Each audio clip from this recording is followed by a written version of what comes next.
Hello, my dear students. Myself, Dr. Sanjay Kumar Chhabda, Faculty of Land Governance, Jyoti Vidyapeeth Women's University, Jaipur, Rajasthan.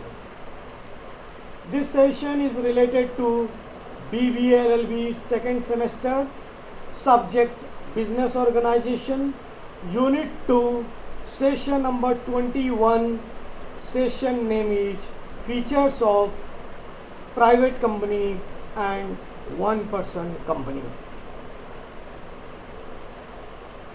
बच्चों देखो, last class में in last session we have discussed about types of companies and differences between these companies. Today in this session we will discuss about features of private company and one person company. Very easy to understand if you understand the meaning of points. I'll give you the points, you can elaborate yourself, very easy. So without wasting our time, first we'll discuss about features of private company in one sentence, and then features of one person company, OPC. So what are the features of private company? Already we have discussed in the differences and definition. Anyway, let us start with. In view of the amended section, 2 subsection 68 of Companies Act, the main characteristics of private companies are: number 1, it restricts transfer of shares. Already we have discussed that in case of public limited we can transfer, but in case of private, transfer of share is restricted. Second, restriction of membership, same like restriction of transfer of share. Here also membership cannot be transferred. There is restriction on membership and on the number of membership also. Like as we have discussed, in case of private company, minimum number of members is 2, maximum is 200, while in case of one person company we have discussed 1. So there is restriction of membership, maximum limit is 200. Then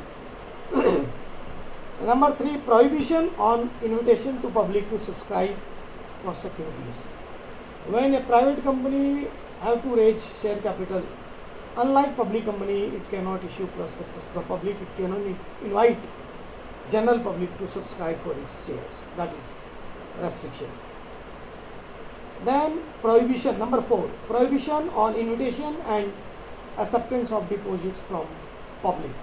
Private company cannot invite as well as cannot accept any deposits from public, but it can accept deposits from its members. Then number 5, articles.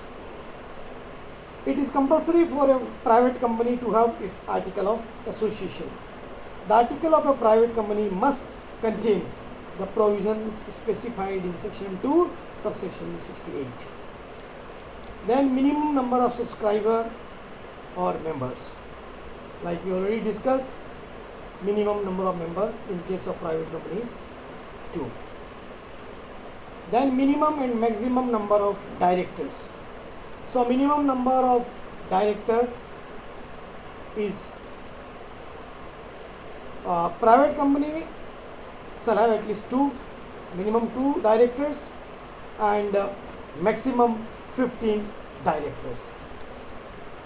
That is also with a special resolution. Then any addition to certain words with the name. So the name of private company must end with words private limited. So PVT abbreviation, private Ltd limited, it must be included with the name of private company. And as we have already discussed that a private company have no prospectus, they need not issue any prospectus. So these are some features of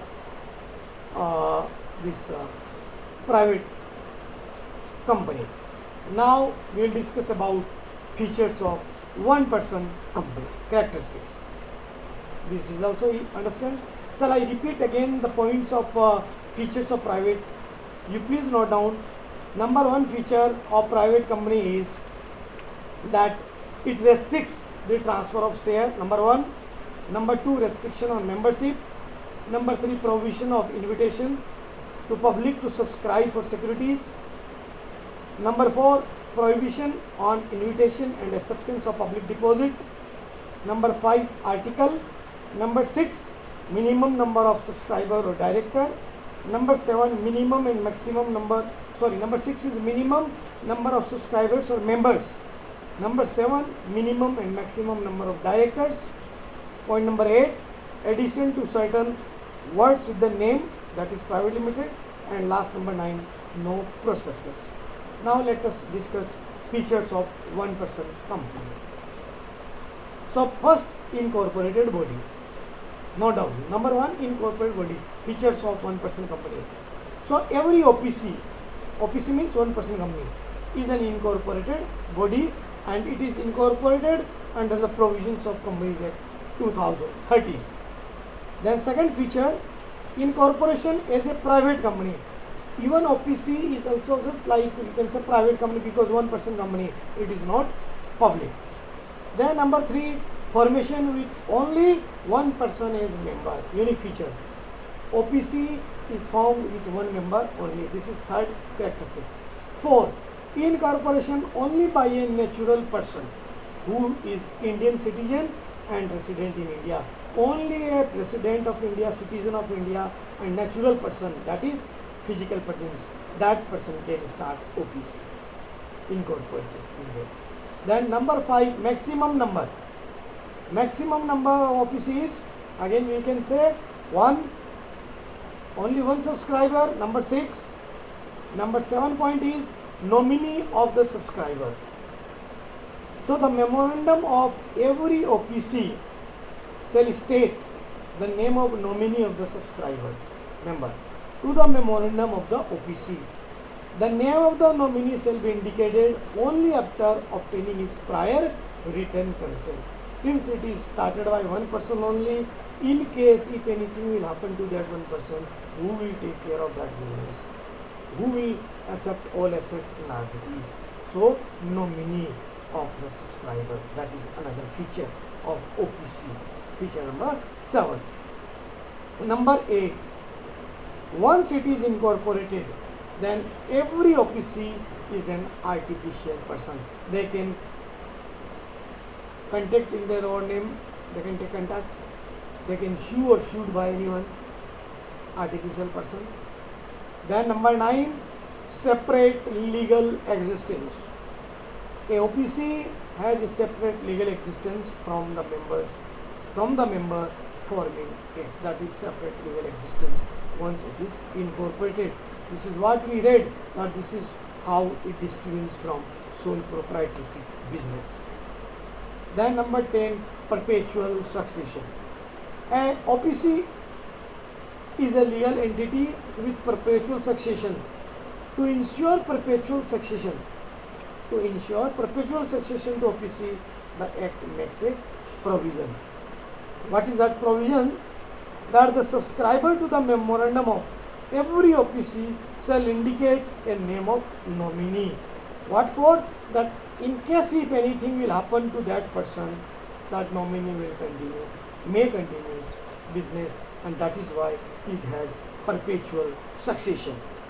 Then number 11, automatic succession feature. So on the death of member, nominee shall have title to all the shares and be entitled to the same dividends and other rights and liabilities to which sole member of company was entitled and liable. So these points are almost same. Only one subscriber, nominee of the subscriber, perpetual succession, automatic succession. So up to this is point 11. Then 12th feature of OPC is common seal. Every OPC may or may not have a common seal engraved with its name. That is like a rubber stamp type, a common seal. You have seen sometimes some seals are there which are engraved on the paper itself. That is known as signature of the company. So OPC, they may or may not have their common seal. Then number 12 we discuss common seal. Then number 13 feature is share capital. There is no mandatory requirement of maximum paid up share capital for OPC. However, according to the rules notified by the MCA, a OPC, that is one person company, must have paid up capital to the extent of rupees 50 lakh only. Clear? Then number 14 feature, transferability of shares. So like private company, here also transfer of share is not allowed, but share of transfer will be automatically allowed only to the nominee of the subscriber or the member. So it will be transferred to nominee subscriber members in case of certain event. Then limited liability, point number 15. Any OPC can be formed with limited or unlimited liability. The liability of the member of a limited OPC shall be limited to the amount unpaid on the shares held by him. This is one advantage of forming OPC over short proprietors. Then number 16 feature, addition to certain words with the name. In addition to the word private limited or private limited with the name, a OPC is required to mention OPC in bracket below its name. So suppose it will also write private limited, but below it will write OPC, so that people will know that it is one person company. Then feature number 17. So like age, it is an artificial person, so it has a capacity to enter into contract. So like a human being, it can also enter into a contract through any human agency.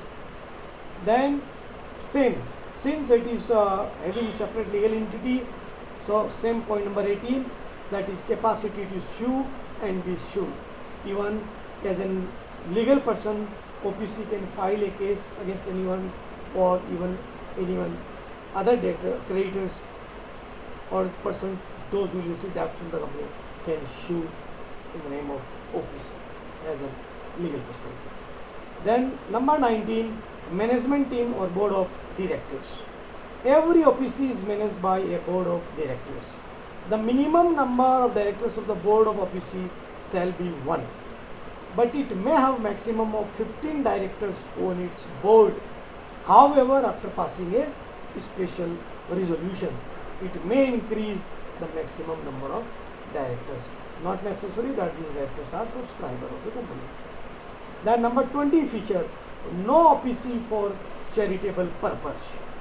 A OPC cannot be incorporated or converted into a charitable company under section 8 of the Act. Clear?